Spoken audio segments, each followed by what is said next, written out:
तो पिछली वीडियो में हमने एक्सरसाइज 6.4 को कंप्लीट किया था। आज की वीडियो में हम पाइथागोरस थ्योरम और उससे रिलेटेड कुछ थ्योरम्स के बारे में पढ़ने वाले हैं। इसके बाद हम कुछ क्वेश्चंस को करके देखेंगे। तो सबसे पहले थ्योरम नंबर 6.7 है, if a perpendicular is drawn from the vertex of a right angle. Means अगर एक राइट एंगल ट्रायंगल है, उसके वर्टेक्स से, मतलब जहां पे राइट एंगल है उसके वर्टेक्स से एक परपेंडिकुलर ड्रॉन करे टू द हाइपोटेनियस, इस सामने वाली साइड को हाइपोटेनियस बोला जाता है, तो इसके ऊपर एक परपेंडिकुलर ड्रॉन किया। Then triangle on both side of the perpendicular are similar to the whole triangle and to each other.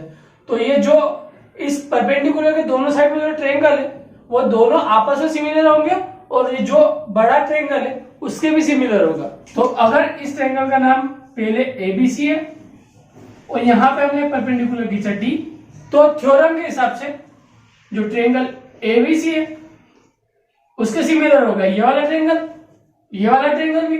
तो नाम ढंग से लिखना है। अगर हम यहां पे देखें तो एबीसी और इस वाले ट्रायंगल में एबीडी में ए कॉमन है, तो ए की सेम पोजीशन यहाँ पे एबीसी में बी पे 90 डिग्री है और एबीडी में डी पे 90 डिग्री है, तो उसके बाद डी। अब एडीबी में बी बचा तो ये ऐसा हो जाएगा सिमिलर। इसके अलावा ट्रायंगल एबीसी के सिमिलर होगा ट्रायंगल अभी एबीसी में सी और ट्रायंगल बीडीसी में सी कॉमन है, इस कारण से जो सी की पोजीशन है वहां पे आ जाएगा सी।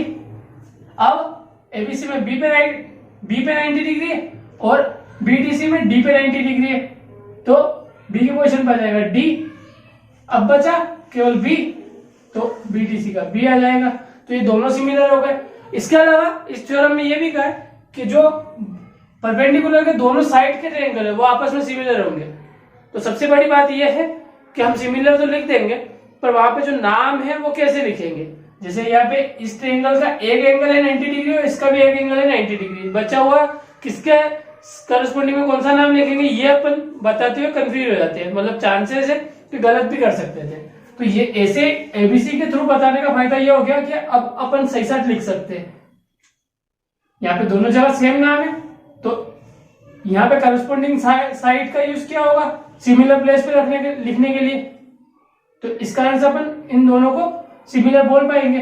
Triangle ADB similar to triangle BDC, बस इसी बात का ध्यान रखना है। ये दोनों ट्रायंगल सिमिलर तो होंगे बट नाम कैसे लिखेंगे उसका ध्यान रखना है। नेक्स्ट हम देखें थ्योरम 6.8 जो काफी टाइम पहले से पढ़ते हुए आ रहे हैं। In a right triangle the square of the hypotenuse is equal to the sum of the square of the other two side. मतलब इसी ट्रायंगल की बात करें, अगर ये राइट एंगल ट्रायंगल है तो इसमें जो हाइपोटेन्यूज का स्क्वायर है, मतलब एसी का स्क्वायर या हाइपोटेन्यूज का स्क्वायर, वो बची हुई दोनों साइड के स्क्वायर के सम के बराबर होता है। तो बची हुई दोनों साइड है, एक तो परपेंडिकुलर और एक है बेस। परपेंडिकुलर यहाँ पे है AB का स्क्वायर और बेस है BC का स्क्वायर।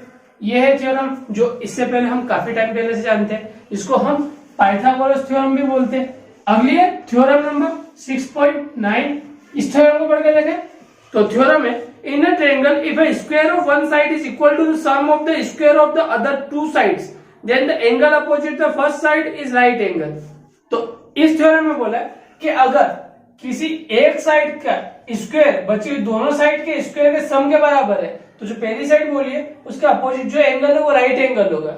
और इसी बात से हमको ये भी ध्यान रखना है कि जब हमने पाइथागोरस थ्योरम लगाई थी तब अगर वो ट्रायंगल राइट एंगल ट्रायंगल था तो ही लगेगी। तो इसमें ये बात का ध्यान रखना। और इसके अंदर हम लिखेंगे इफ, अगर फिगर ये है और हमें राइट एंगल नहीं दिया हो बट ये दिया हो कि एक साइड मतलब AC का स्क्वायर बचे दोनों साइड मतलब AB के स्क्वायर प्लस BC के स्क्वायर के बराबर है, तो जो AC के सामने वाला एंगल होगा ऑफ कोर्स B होगा, जो इसके अंदर नहीं आ रहा है, तो वो राइट एंगल होगा। और इसी कारण से इस थ्योरम को हम लिख सकते हैं converse of Pythagoras theorem. Okay, अब क्वेश्चन से स्टार्ट करते हैं। तो सबसे पहले लेते हैं एग्जांपल नंबर 10। क्वेश्चन में दिया है इन फिगर, और फिगर बना रखा है angle ACB equal to 90 degree. मतलब जो ये वाला एंगल है वो राइट एंगल है। इसके बाद इसके अलावा बोला है सी डी परपेंडिकुलर और ए बी। तो जो सी डी है मतलब ये वाली साइड, ये ए बी के ऊपर परपेंडिकुलर है, इस कारण से यहाँ पे भी राइट एंगल बन जाएगा। अब हमसे बोला है प्रूव दैट बी सी का स्क्वायर अपॉन ए सी का square equal to B D upon A D होगा। ये हमें प्रूव करना है। तो बी सी का स्क्वायर बोला है, तो बी सी इसका स्क्वायर अपॉन ए सी का स्क्वायर मतलब इस साइड का स्क्वायर। बोला है B D upon A D, तो बी डी है ये वाली साइड और ए डी है ये वाली साइड। इसके रेशो के बारे में बताना है हमें। तो अगर हम देखें अभी जो हमने सबसे पहले थ्योरम पढ़ी थी, थ्योरम 6.7, और उसका यूज करें तो हम कह सकते हैं कि जब भी राइट एंगल ट्रायंगल में अगर राइट एंगल से सामने वाली साइड पे परपेंडिकुलर डाला जाए तो यहाँ पे 3 ट्रायंगल सिमिलर होंगे 3 तरीके से। एक ये वाला ट्रायंगल, ये दोनों सिमिलर, इसके अलावा ये वाला बड़े वाले के और ये वाला भी बड़े वाले के। अब बड़े वाले का यूज इसलिए करेंगे ताकि अपन को एक कॉमन साइड मिल जाए जिसका स्क्वायर का यूज कर पाएंगे। अगर इन दोनों ट्रायंगल का यूज करेंगे तो सी डी का यूज होगा, तो सी डी 2 बार आएगा जो हमें जिसकी अपन को जरूरत नहीं है, बट बी सी और ए सी की जरूरत है। तो एक बार लिखेंगे हम here C D is perpendicular on A B where angle C equal to 90 degree and A B is hypotenuse. So इस कारण से अपन कह पाएंगे जो ट्रायंगल एबीसी है वो सिमिलर होगा। नाम ध्यान से लिखेंगे, बी सी डी का लिखना है हमें। तो ए इसमें आ नहीं रहा, एंगल कॉमन आ रहा है बी दोनों के अंदर, तो बी को हम बीच में लिख रहे थे। इसके अलावा राइट एंगल इसमें सी पे था और यहाँ पे डी पे है, तो वो लास्ट में आ जाएगा, तो सी बचा। इस तरीके से लिख सकते हैं। अब हमें इन दोनों के अंदर बी सी ये वाली साइड चाहिए, तो इस वाली में से बी सी देखे, सो बी सी अपॉन यहाँ लास्ट के जोड़ लिया तो यहाँ से लास्ट के जोड़ लिया बी डी इक्वल टू हो जाएगा।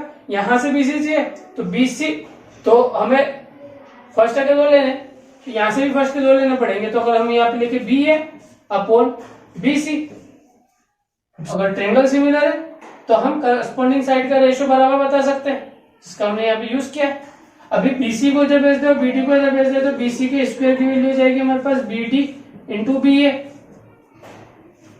अभी एक और बार कह सकते हैं हम, एंड ट्रायंगल एबीसी के सिमिलर एक और ट्रायंगल हो सकता है जो कि ये वाला ट्रायंगल है सी डी ए वाला। नाम थोड़ा ध्यान से लिखे, ए दोनों में कॉमन है तो ए की कॉमन प्लेस हो जाएगी। यहाँ पे सी है परपेंडिकुलर मतलब 90 डिग्री वाला, और यहाँ पे डी पे है 90 डिग्री, तो सी लास्ट में तो डी भी लास्ट में हो जाएगा।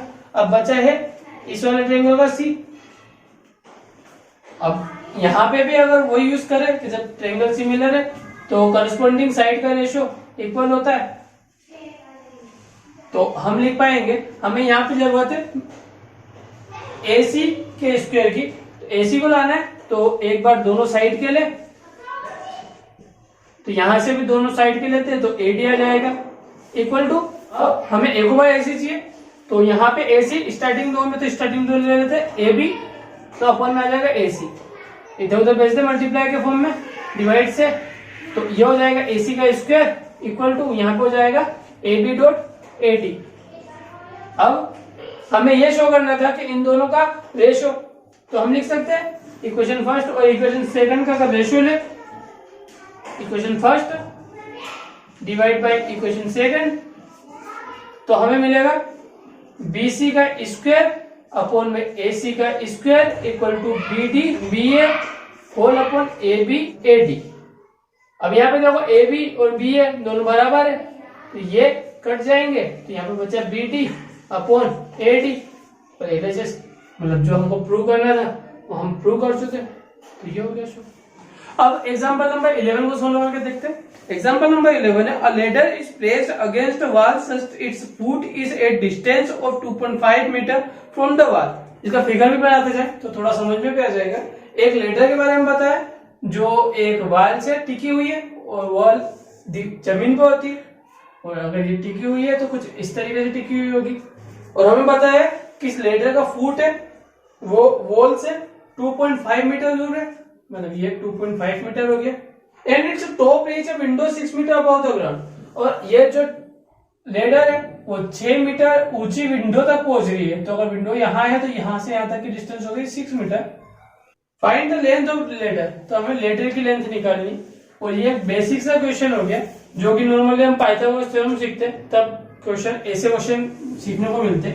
अगर इसका नाम एबीसी है तो गिवन में लिख सकते हैं हम AB equal to 6 metre, BC equal to 2.5 metre. And यहां पे हम कह सकते हैं जो एंगल B है वो होगा 90 डिग्री। ऐसा क्यों कह पा रहे हैं? क्योंकि अर्थ के ऊपर सारी चीजें नॉर्मल होती है, मतलब परपेंडिकुलर होती है। तो ये रीजन यहाँ पे लिख देंगे हम। जितनी भी चीजें अर्थ के ऊपर बनाई जाती है वो नॉर्मल होती है, मतलब परपेंडिकुलर 90 डिग्री के ऊपर, मतलब सीधी होती है। तो लिख सकते हैं हम, so in right angle triangle ABC by Pythagoras theorem AC का स्क्वायर मतलब हाइपोटेनस का स्क्वायर बची हुई दोनों साइड के स्क्वायर के सम के बराबर होगा। तो AC पता नहीं है, AB का स्क्वायर मतलब 6 का स्क्वायर प्लस BC का स्क्वायर मतलब 2.5 का स्क्वायर। 6 का स्क्वायर होता है 36 प्लस 2.5 का स्क्वायर होता है 6.25। अब AC की वैल्यू निकालनी, तो अगर यहाँ पे स्क्वायर है तो अंडर रूट करेंगे तो स्क्वायर से अंडर रूट खत्म हो जाएगा, पर इस साइड भी करना पड़ेगा। इन दोनों का सम कर लेते हैं, तो 36 और 6.25 होता है 42.25 और ये 6.5 का स्क्वायर होता है, मतलब इसका स्क्वायर रूट करेंगे तो 6.5 आएगा। ये डिवीजन मेथड से आराम से निकाल सकते हो, या विलोकनम मेथड थी, मैंने विलोकनम मेथड का यूज किया इसलिए फटाफट निकल गया। तो ये लेडर की हाइट हो जाएगी। अब एक्सरसाइज 6.5 का क्वेश्चन नंबर फर्स्ट ले रहे हैं, जो कि अभी जो सीखा था एग्जाम्पल उससे रिलेटेड होगा, इसलिए sides of triangle are given below. यहाँ पे ट्रायंगल्स की साइड दे रखी है और अलग अलग बीट में दे रखी है। Determine which of them are right triangles, हमें बताना है कौन कौन से ट्रायंगल्स जो ये साइड से वो ट्रायंगल्स की है, तो कौन से ट्रायंगल्स राइट एंगल ट्रायंगल होंगे। In case of right triangle, अगर राइट ट्रायंगल हुए, right the length of its hypotenuse, तो हमें हाइपोटेनस की लेंथ बतानी है। स्टार्ट करते हैं फर्स्ट बीट से। हम जानते हैं कि अगर ये राइट एंगल ट्रायंगल होगा तो ये पाइथागोरस थ्योरम को प्रूव करेगा। मतलब अगर यहाँ पे किसी एक साइड का स्क्वायर बची हुई दोनों साइड के स्क्वायर के सम के बराबर हुआ तो ये राइट एंगल ट्रायंगल होगा। तो अगर हम देखें यहाँ पे 25 सेंटीमीटर जो कि सबसे बड़ी लेंथ है, इस कारण से पहले इसकी वैल्यू देख लेते हैं। तो 25 के स्क्वायर की वैल्यू होती है 625। अब बची दोनों साइड के स्क्वायर का सम देख लेते हैं, तो 24 का स्क्वायर प्लस 7 का स्क्वायर। अब 24 का स्क्वायर होता है 576 प्लस 7 का स्क्वायर है 49। अगर प्लस करके देखें तो आंसर आ रहा है 625। इसका मतलब ये आपस में इक्वल है, तो हम लिख सकते हैं ये 25 का स्क्वायर बची हुई दोनों साइड के स्क्वायर के सम के बराबर है। तो by converse of Pythagoras theorem हम कह सकते हैं कि ये एक राइट एंगल ट्रायंगल होगा और हाइपोटेनस सबसे बड़ी साइड होती है, इस कारण से हम लिख सकते हैं and 25 centimetre is length of hypotenuse. अब नेक्स्ट बिट को देखें जो कि इसी जैसी रहेगी, इसलिए शॉर्ट में फटाफट कर लेते हैं, बाकी पूरा तरीका इसी जैसा कर लेना। तो अगर इसके लिए देखें, अगर ये राइट एंगल ट्रायंगल की साइड है तो सबसे बड़ी साइड है यहाँ पे 8 सेंटीमीटर, इसका स्क्वायर करेंगे तो आएगा 64।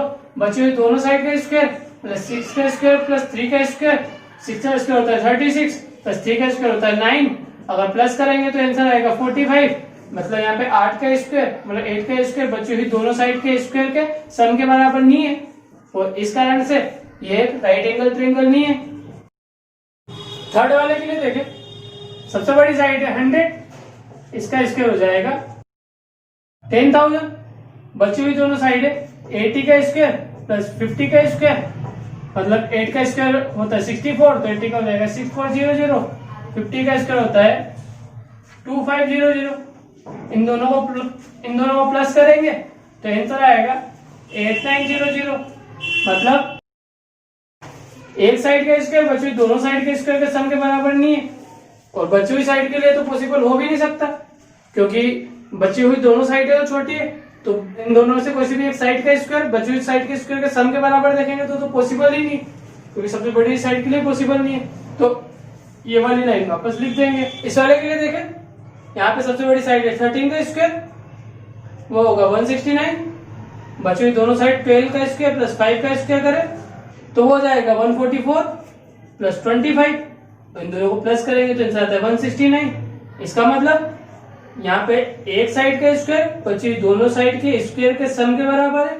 तो हम यही वाली बात वापस से यहाँ पे लिख सकते हैं, जिसमें हम लिख देंगे कि कन्वर्स ऑफ पाइथागोरस थ्योरम के थ्रू हम इसे राइट एंगल ट्रायंगल कह सकते हैं। और राइट एंगल ट्रायंगल में सबसे बड़ी साइड होती है वो हाइपोटेनस होती है, इस कारण से हाइपोटेनस की लेंथ हो जाएगी 13 सेंटीमीटर। ओके।